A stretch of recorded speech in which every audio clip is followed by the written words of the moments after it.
일단은 한림병원에 거의 90% 이상의 수술을 제가 담당하고 있고요. 지금 저희 병원에서 수술을 하신 분도 계시고 안 하신 분도 계시겠지만 일단은 거의 다 이렇게 진료 다른 선생님이 보셔도 수술은 거의 제가 한다고 보시면 돼요.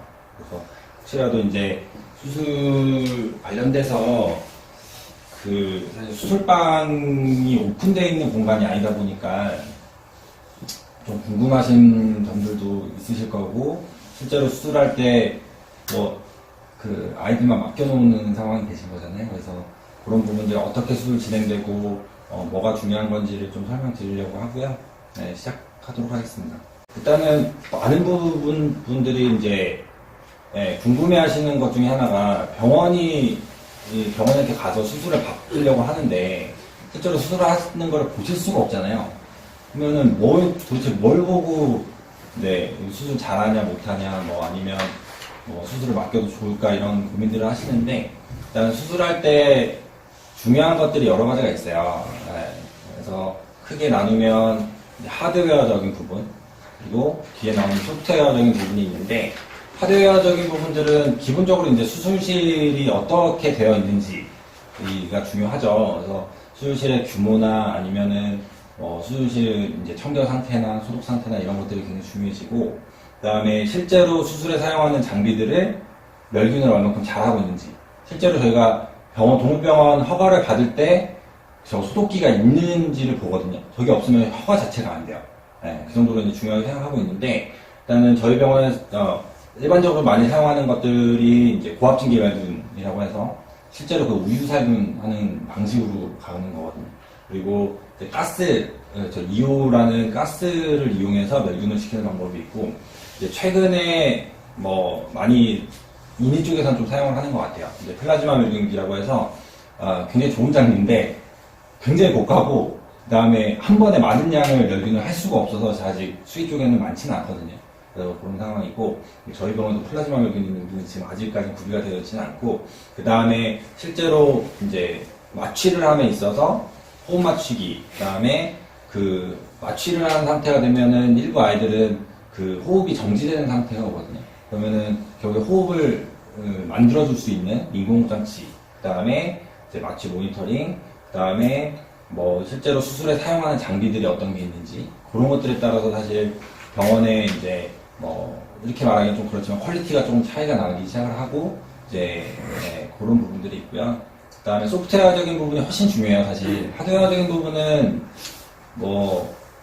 그 상황에 맞춰서 이렇게 할 수밖에 없는 거지만, 소프트웨어적인 부분이 훨씬 중요하게 작용을 하고, 아이들한테 수술을 얼만큼 잘 할 수 있고 수술 관리를 얼만큼 잘 할 수 있는지가 결정되는 부분이라, 일단은 제일 많이 물어보시는 거, 주사 마취, 호흡 마취.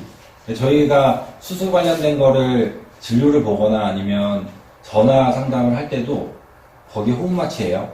이 얘기를 제일 많이 들어요. 근데 호흡 마취가 사실 상당한 경험이 없으면 쉽지가 않아요. 저거는 그러니까 인력도 문제고, 장비적인 것도 그렇고, 그다음에 마취를 진행하는 사람이 호흡 마취를 얼마큼 많이 해봤는지가 상당히 중요해지거든요. 그래서 주사 마취랑 호흡 마취의 장단점이 있겠지만, 주사 마취는 일단 약물이 한 번 들어가면 끝이에요. 그걸 빼낼 수가 없어요. 그래서 약물 농도가 조절을 하기가 좀 어려워요. 대신에 주사 한 방으로 얘들을 재울 수가 있어요. 빠르고 신속하기 때문에 일단 주사 마취를 많이 사용을 하시는데, 아이들마다 약물이 들어갔을 때 반응이 다 다르고, 어떤 아이들은 똑같이 1이라는 약물을 넣었는데 마취가 잘 되는데 어떤 애들은 안 자는 아이들도 있어요. 그런 것들 때문에 사실 주사 마취가 좀 위험한 부분이 있고, 그다음에 호흡 마취 같은 경우에는 당연히 저희가 이제 가스의 양을 조절하고 이럴 수가 있어서 훨씬 좀 안전한 방법으로 갈 수는 있지만, 대신에 이제 저기까지 가는 과정이 상당히 번거로운 게 많아요.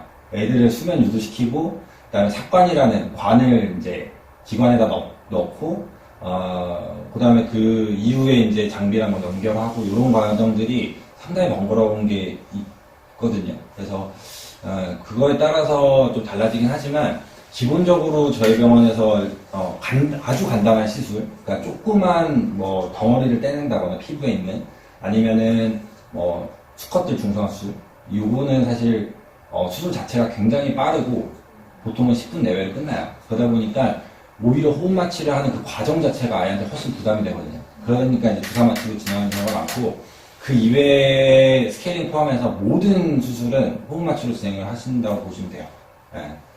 지금 그렇게 되어 있고, 그 다음에 기본적으로 수술하는 사람의 경험이 제일 중요하죠.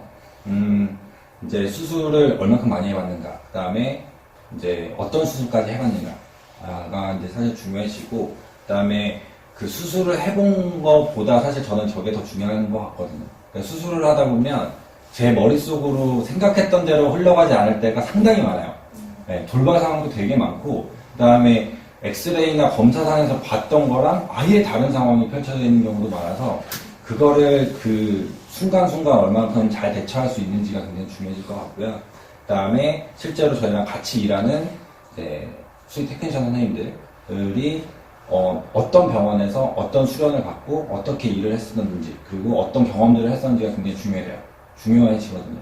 그러니까 수술방에서 제가 혼자 할 수 있는 게 아니기 때문에 이제 다른 원장님도 들어오시겠지만, 다른 원장님, 그 다음에 또 간호사님까지 다 어느 정도 경험이 쌓여야지만 원활하게 돌아갈 수 있어서 이런 부분들이 중요해지고, 결국에는 수술을 할 때 제일 중요한 거는 감염이 안 되는 거예요. 첫 번째로 감염이 시작되면 수술을 아무리 잘해놔도 어차피 다 망가지게 돼 있거든요. 소독이라는 말도 있고 멸균이라는 말도 있고 무균이라는 말도 있는데, 요거가 조금 이제 용어적으로는 좀 구별이 돼요. 소독은 일단은 병을 일으킬 수 있는 미생물을 죽이는 거예요. 그러니까 뭐 사람 피부에도 그렇고 굉장히 많은 세균이 있는데, 그 중에는 병을 일으키는 것도 있고 병을 일으키지 않는 것도 있어요. 근데 그 중에서 주로 이제 병을 일으킬 만한 미생물을 최대한 이제 죽이는 거거든요. 근데 완전히 다 없앨 수는 없어요, 소독으로는. 최대한 줄여주는 방식으로 가는 거고, 멸균은 그냥 다 없애는 거예요.